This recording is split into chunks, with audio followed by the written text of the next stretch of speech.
తెరిచి చూడండి, లేనివారు శ్రద్ధగా వినండి. పరిశుద్ధ బైబిల్ గ్రంథము నుంచి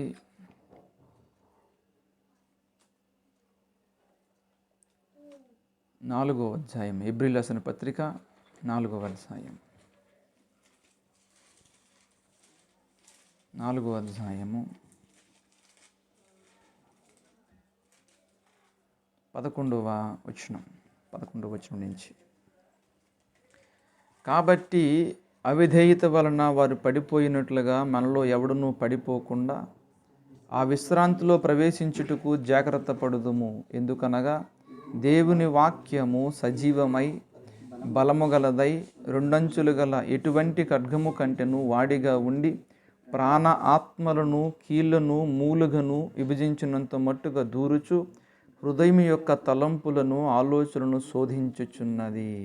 మరియు ఆయన దృష్టికి కనబడని సృష్టము ఏదియూ లేదు గనక మనం ఎవనికి లెక్క ఒప్పజెప్పవలసి ఉన్నదో ఆ దేవుని కన్నులకు సమస్తమును మరుగులేక తేటగా ఉన్నది. దేవుడి ఈ మాటలు మన వెనుకలో ఆశీర్వదించులాగా ప్రార్థన చేసుకుందాం. పరిశుద్ధుడా, ప్రేమ కలిగిన తండ్రి, స్తోత్రాలు నాయన. సర్వోన్నతుడా, మహిమోన్నతుడా, మహాగణుడా, ఆది సంబోధుడా, స్తోత్రాలు. ఇంతవరకు మీ కృపలో భద్రపరిచారు, స్తుతించుటకు ఆరాధించుటకు అవకాశం ఇచ్చారు. ఇప్పుడు మీ దివి వర్తమానాన్ని వినాలని ఆశలు ఎదురు చూస్తున్నాము నాయన. ఈ దీనుడు అల్పుడు, అయోగ్యుడు, అందరికంటే చిన్నవాడు, నాకంటే అందరూ పెద్దలే, మహానుభావులే తండ్రి, అనుభవం కలిగిన వారు. వారందరిలో అల్పుడును, వారి పాద సేవకుడును నాయన. మీ దాసుడి యొక్క అపరాధములు, దోషములు క్షమించి మీ పరిశుద్ధ రక్తంతో కడిగి శుద్ధీకరించి మీ పరిశుద్ధ అభిషేకంతో అభిషేకించి మీ ప్రేమ కౌగిట్లో నాయన దాచి ఉంచి నీ దాసుడి మస్తిష్కములో హృదయము నిండా మీ వాక్కుతో నింపి మీ మధురమైన సత్యమైన వాక్యముతో నింపి నీ దాసుడి నోట మీ మాటలు ఉంచి నాతోనూ మాతోనూ అందరితో మాటను బతిమలాడుచున్నాను. అయ్యా, మమ్మల్ని అందరినీ మీరే వశపరుచుకోండి. మీ కనికరము చూపి నడిపించి మీరే సహాయం వచ్చేయమని అతి పరిశుద్ధమైన శ్రేష్టమైన అత్యంత మధురమైన యేసును విజ్ఞాపన చేయించి పొందుకొనిచున్నాను తండ్రి. ఆమేన్. దేవునికి స్తోత్రం. హల్లెలూయా. ప్రభునందు ప్రియులారా, ఇక్కడ ఒక విషయం అనేది మనకి బహు స్పష్టమవుతూ ఉన్నది. మానవుడు దాచేటువంటి గుణము కలిగిన వాడుగా అయ్యాడు. దాచుకునేటువంటి అనుభవం, ఎన్నో విషయాలు మానవుడు దాచేస్తుంటాడు. కొన్ని విషయాలు మాత్రమే స్పష్టీకరణ మనకి జరుగుతూ ఉంటుంది. మానవ మనుగడ యాత్రలో, మానవ జీవిత యాత్రలో, భక్తి సాధనలో లేదా సామాజిక యాత్రలో నీవంటూ ఒకడివి ఉన్నావు, నీవంటూ ఒక వ్యక్తివి ఉన్నావు. ఈ ప్రపంచంలో ప్రతి ఒక్క వ్యక్తి ఈ లోకానికి పరిచయం కాకమునుపు ఈ లోకమేంటి, సమాజం ఏంటి, ఈ ప్రపంచం ఏంటి అనే విషయమే తెలియదు. కానీ ప్రపంచంలోనికి అడుగుపెట్టిన తర్వాత నువ్వంటూ ఒక ఉనికి అనేది ఉంది. నాకు నేను, మీకు మీరు, ఎవరికి వారు వ్యక్తిగత ఉనికి అయితే ఉంది. ఇంతమంది మానవ సమాజంగా పిలువబడుతున్నటువంటి మనమందరము కూడా ఎవరికి వారు వ్యక్తిగత ఉనికి అనేది ఉంది. ఆ ఉనికిలో చాలా జాగ్రత్తగా వినాలా. చిన్న సందేశమే చెబుతాను ఈరోజు. ఉనికిలో ఉన్న మనకి దాచే గుణం ఒకటి వచ్చింది. దాచే గుణం. ఏమి దాస్తాడు? ఒక మానవుడు, స్త్రీ కావచ్చు, పురుషుడు కావచ్చు, ఏమి దాస్తాడు? దాయడానికి ఏమైనా ఉన్నదా అంటే చాలా ఉన్నాయి. ప్రతి మనిషికి, ప్రతి వ్యక్తికి దాచే గుణం ఉంటుంది. అంటే ఒక ఆబ్జెక్ట్ వస్తువులైతే గనక వస్తువులు దాయాలంటే దాచబడడానికి ఇంకొక వస్తువు తయారు చేయాలి.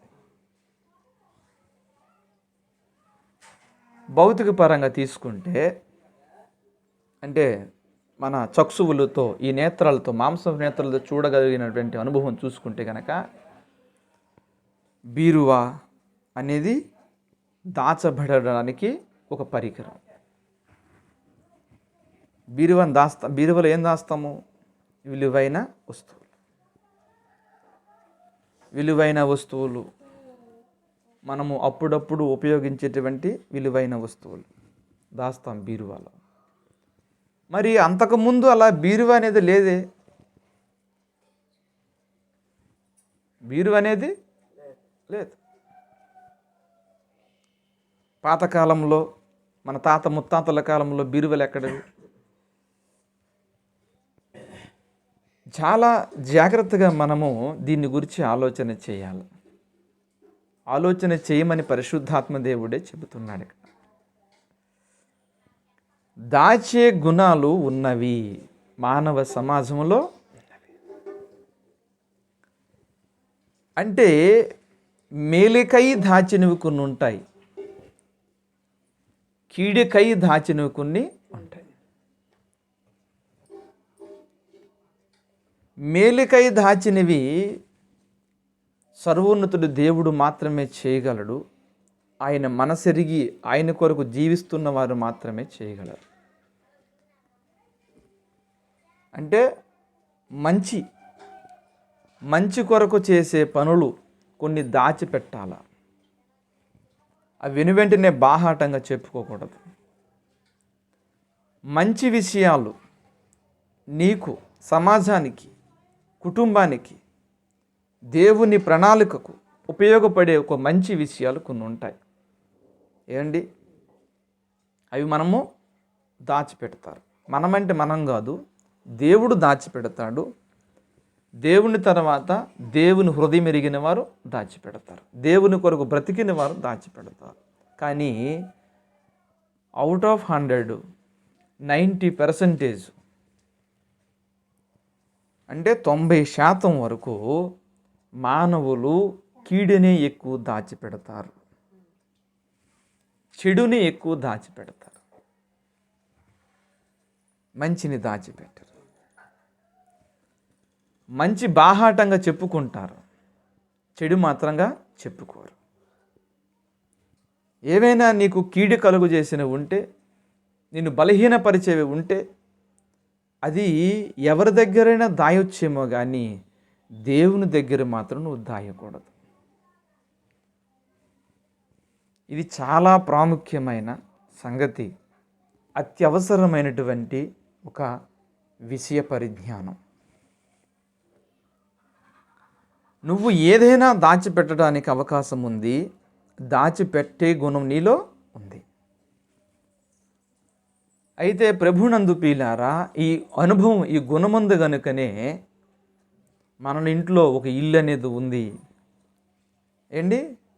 ఇంటి తర్వాత మన ఇంట్లో ఉండే వస్తువులు ఉన్నాయి. ఆ వస్తువుల్లో దాచిపెట్టడానికి అవకాశం ఉంది. బీరువాలు కావచ్చు, పెట్టెలు కావచ్చు, సూట్ కేసులు, బ్యాగులు.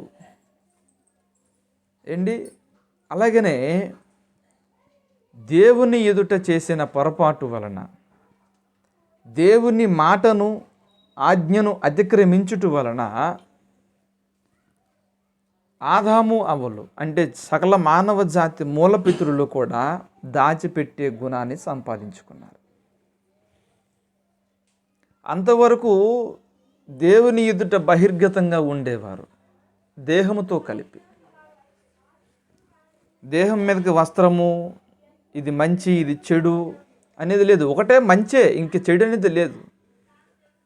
చెడు అభిప్రాయం అనేదే లేదు, ఆలోచనే లేదు. అంతవరకు కూడా చక్కగా వస్త్రహీనులుగా ఉండేవారు.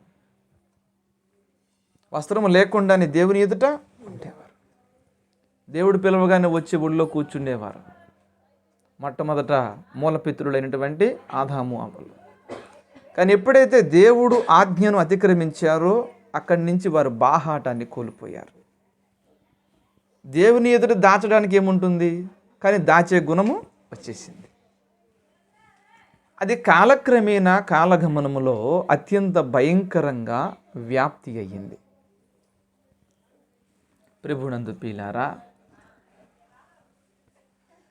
ఒకటి విషయం గమనించాలా, దాచిపెట్టే విషయము ఎప్పటికైనా బాహాటం అవ్వక తప్పదు. ప్రతి ఒక్క వ్యక్తి గమనించాలా, దేవుడు ఉన్నాడును నమ్ముకున్న వారు ఖచ్చితంగా గమనించాలా, నువ్వు దాచిపెట్టే విషయము ఏనాటికైనా బాహాటము అవుతుంది, ఎప్పటికైనా బాహాటం అవుతుంది. దేవుడు సకల మానవ జాతి కొరకు ఈ సృష్టిని చేసినప్పుడు ఎన్నో మంచి విషయాలను, ఎన్నో మేలుకరమైన విషయాలను భూగర్భంలో దాచిపెట్టాడు. అందుకే ఈనాడు మానవుడు తవ్వకాలు చేసి బంగారాన్ని, వెండిని, విలువైన వజ్రాలను సంపాదిస్తున్నాడు. ఎన్నో దేవుడు ఈ భూమిలో నిక్షిప్తం చేసి దాచి ఉంచాడు. దాన్ని నిక్షేపణము చేయడం అంటారు. దాచిపెట్టి ఉంచడం. కానీ ఇవన్నీ దేనికి దాచిపెట్టి ఉంచాడు దేవుడు? సకల మానవ జాతి మేలు కోరి. కొంతమంది కొన్ని విషయాలు చేస్తారు, వాటిని దాచిపెట్టి జాగ్రత్తగా అలాగ ఉంచుతారు. అవి ఒకనాడు బాహాటం అవుతాయి. కానీ ఈ 90% మనుషులందరూ కూడా దాచిపెట్టేది కీడు విషయం, చెడు విషయమే దాచిపెట్టి ఉంచుతారు. అదే ఒకనాడు ప్రమాదకరంగా మారుతుంది. దేవుని నమ్ముకున్నవారు, దేవుని ఎదుటికి వెళుతున్నవారు ఈ విషయములో ఎంత మాత్రము రవ్వంత కూడా సందేహము లేకుండా దాచిపెట్టే గుణాన్ని కాల్చివేయాలి. అందుకే చాలామంది మాట్లాడుతున్నప్పుడు అంతరంగంలో ఒకటి ఉంటుంది, బాహటంగా ఇంకొక మాట వస్తుంది. అంతరంగంలో ఒక ఆలోచన ఉంటుంది, బయట వేరుగా మాట్లాడతారు. ప్రభునందు ప్రియులారా, ఈ దాచిపెట్టే గుణము మానవ జాతికి ఉంది గనుక చెడును దాచిపెట్టే గుణాన్ని దుష్టుడు ప్రేరేపించాడు. దేవుని స్వభావం ఏంటి? దాచిపెట్టే లేఖన సారాంశము కూడా దాచిపెట్టి ఉన్నది. దాచిపెట్టి అది నువ్వు వెలికి తీయాలి అంటే నువ్వు శ్రమ పడాలి, వేదన పడాలి. అంతేగాని పుస్తకం తీయగానే ఒక ప్రామాణిక గ్రంథం, బైబిల్ కావచ్చు, వేదము కావచ్చు, వారి వారి మత గ్రంథాలు తెరిచిన వెంటనే అందులో మర్మమేమీ మనకు అర్థమైపోదు. మర్మమేమీ అర్థమైపోదు. జ్ఞానము, సామెతల గ్రంథంలో చెప్తాడు, జ్ఞానము భూగర్భములో వెండిని దాచినట్లు దాచబడి ఉన్నది, బంగారం దాచిపోయినట్లు దాచబడి ఉన్నది అని చెప్తాడు. కనుక దైవలేఖన సారాంశం అనేది దాచబడి ఉన్నది, అది మర్మమై ఉన్నది. కానీ ఎప్పుడైతే నువ్వు దేవుని మొరపెడతావో ఆ దాచబడిన ధనాగారాన్ని దేవుడు నీకు ఇస్తాడు.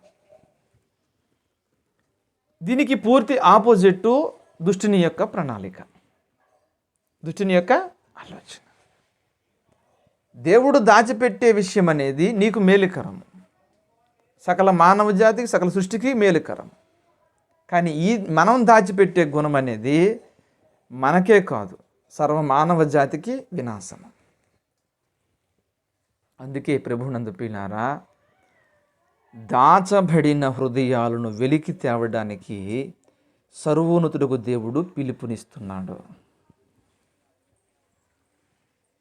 పిలుపుని ఎలాగిచ్చాడు? సమూయేలు 16లో, మొదటి సమూయేలు 16లో చూడండి, దావీదు భక్తుని గురించి మాట్లాడుతూ దేవుడు ఎలా పిలుపునిస్తున్నాడో చూడండి. 16వ అధ్యాయం 7వ వచనం అనుకుంటా.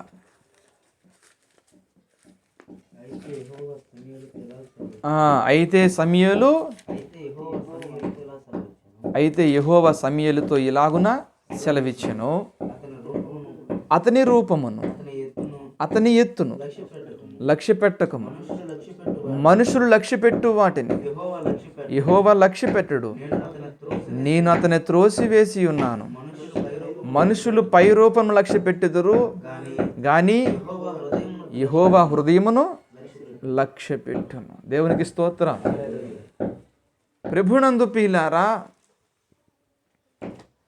మనుషులు దేని లక్ష్య పెడతారట? పై రూపమును.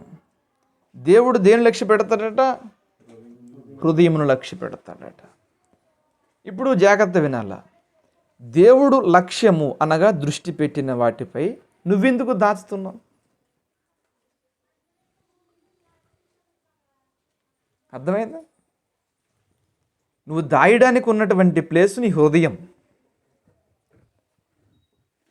మన ఇంట్లో బీరువా ఎలాగో బంగారము, బట్టలు, విలువైన వస్తువులు ఎలా దాచుకుంటామో, మన హృదయంలో దాచుకోవడానికి ఉన్న ఏకైక స్థలము గుండె, మనస్సు. ఆ దాచుకున్న విషయాలు మేలుకరమై ఉండాలా, శ్రేయస్కరమై ఉండాలా. సమాజానికే కాదు, మానవ జాతికే కాదు, మనకి, నీకు, నాకు, వ్యక్తిగతంగా అందరికీ శ్రేయస్కరం ఉండాలా. కానీ నేను చెప్పాను కదా, మానవ జాతిలో ఉన్నటువంటి స్వభావము ద్వారా వాళ్ళు దాచిపెట్టేవటి లక్షణాలు చెడు వైపు నడిపిస్తుంటాయి, చెడ్డదారి వైపు నడిపిస్తూ ఉంటాయి. దేవుడు దేని మీద దృష్టి పెడుతున్నాడు? అంతరంగమును మీద దృష్టి పెడుతున్నాడు. అరే, నేరుగా దేవాది దేవుడే చెబుతున్నాడు, నీ అంతరంగం మీద నీ దృష్టి పెట్టి ఉన్నాను. అంతరంగం మీద దృష్టి పెట్టినప్పుడు మనం ఏం చేయాలా? దాన్ని బాహాటంగా దేవుని ఎదుట తెరిచి ఉంచాలి. నువ్వు తెరవకపోతే ఆయన తెలీదా? కానీ నీకంటూ వ్యక్తిగత ఒక స్వభావం దేవుని మీద ఉండాలి. ఏంటంటే, నా కన్న తండ్రి చూడకుండా నేనేమి దాచలేను, నా పరమ తండ్రికి మరుగుపరిచి నేనేమి దాచలేను. గనుక ఆయన సన్నిధిలోనికి వెళ్ళి ఆయన సన్నిధిలో మనమందరం నిలబడి ఏమని చెప్పుకోవాలా? అయ్యా, నా హృదయాన్ని పరిశోధిస్తున్న పరమ తండ్రి, నా మనస్సులో ఇది ఉన్నది, నా మనస్సులో ఈ తలంపు ఉన్నది, దీని నుంచి, ఈ భారము నుంచి తప్పించువారు మీరే అని నమ్ముతున్నాను. కనుక మీ ఎదుటి సమస్తాన్ని ఒప్పుకొని పశ్చాత్తాపడుతున్నానని ఎప్పుడైతే నువ్వు అనగలుగుతావో, ఆనాడు నీ హృదయ భారాన్ని తన మీద దేవుడు వేసుకుంటాడు. దేవునికి స్తోత్రం. హల్లెలూయా. నీలో ఉన్న భీతి పోవాలంటే నువ్వు దాచిపెట్టినంతసేపు భీతి పోదు. భయం తెలుసా? ఏదో పొరపాటు చేసామనుకోండి, ఏదో పొరపాటుగా మాట్లాడి ఆలోచన చేసామనుకోండి, అది బాహాటమైనంత వరకు కూడా నీకు భయంగానే, భీతిగానే ఉంటుంది. ఎంతమంది ధైర్యం చెప్పినా, చుట్టూరు జనమంతా ఉన్నా సరే నీ హృదయంలో భీతి ఉండిపోతుంది. తెలుసా? ఇప్పుడు ధనవంతుడు చక్కగా బంగారం అన్నీ కొనుక్కొని బీరువులు పెడితే వాడికి ఎలా ఉంటుంది చెప్పండి? ధైర్యం ఉంటాడా? ఆ దృష్టి అంతా అట్టే ఉంటుంది, మనసు అంతా అట్టే ఉంటుంది. ఎక్కడికి పోయినా అక్కడే ఉంటుంది. నా బీరువా సంగతి ఏంటో, నా బీరువాలో నగల సంగతి ఏంటో అని ఆలోచన చేస్తూనే ఉంటాడు. అలాగే ప్రభునందు పిల్లరా, నీ హృదయంలో ఉన్న తలంపులు, ఆలోచనలు నువ్వు దాచిపెట్టుకుని దేవుని ఎదుట నడిస్తే గనక ఖచ్చితంగా ఒకనాడు నువ్వు దెబ్బతింటావు. ఆ దెబ్బతిన్నప్పుడు గొగ్గోలు పెట్టి ఏడ్చిన ప్రయోజనము ఉండదు. ఏంటి? అది బాహాటంగా దేవుని ఎదుట నువ్వు చెప్పుకోవాలి. నువ్వు దాచినంత మాత్రాన తెలియకుండా ఉండదు, నువ్వు చెప్పినంత మాత్రాన తక్కువేమీ కాదు. దేవుడు సమస్తం ఎరిగినవాడు కనుక నీకున్న హృదయాభిలాష ఎలాగ ఉండాలంటే, దేవుడు కోరుకుని ఎలాగ ఉండాలంటే, నా కొడుకు, నా కూతురు అని నా దగ్గర చెప్పుకుంటున్నారని చెప్పుకునే స్థాయిలోనికి దేవుడు ఇన్ని గురించి ఆలోచన చేయాలి. నా కుమారుడి దగ్గర ఏమీ మరుగులేదు, ఏమీ దాచలేదు, అన్నీ నా దగ్గర చెప్పుకుంటున్నాడు ఆయన అని ఆయన చెప్పుకోవాలి. దేవునికి స్తోత్రం. అప్పుడే నీ భక్తి సాధన ధైర్యపూరితంగా ఉంటుంది. ధైర్యంగా ఉండగలుగుతావు నువ్వు. ధైర్యంగా కృపాసనం వద్దకు మనం పోదుము రండి అన్నాడు. పాపపు అనుభవాల్లో పట్టబడిన స్త్రీ దేవుని ఎదుట భయపడుతూ వెనక్కి వెళ్ళిపోయిందా, దేవుని ఎదుట వచ్చి కన్నీరు గార్చిందా?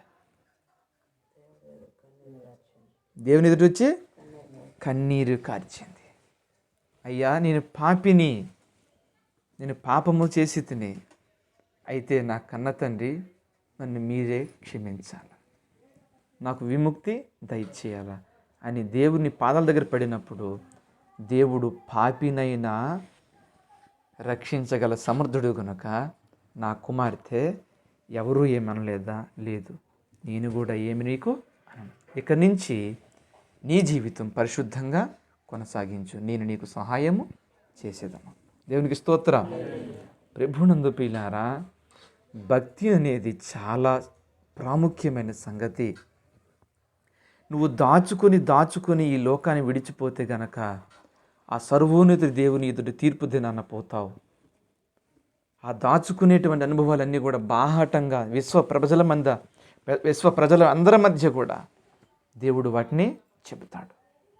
అదే నువ్వు దేవుని ఎదుట దాచకుండా ఒప్పుకుంటే గనక అవి ఎక్కడే క్షమించి మరి ఎన్నటికీ నీ జ్ఞాపకం చేసుకోకుండా దేవుడు వదిలేస్తాడు.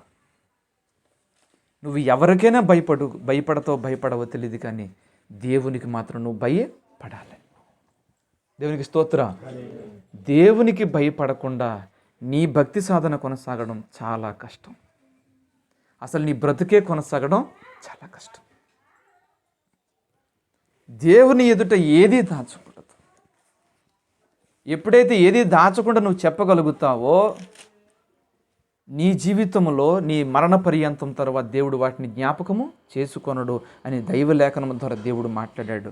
1 కొరింథీయులకు రాసిన పత్రిక, కొరింథీ రాసిన మొదటి పత్రిక 11వ అధ్యాయము, కొరింథీయులకు రాసిన మొదటి పత్రిక 11వ అధ్యాయము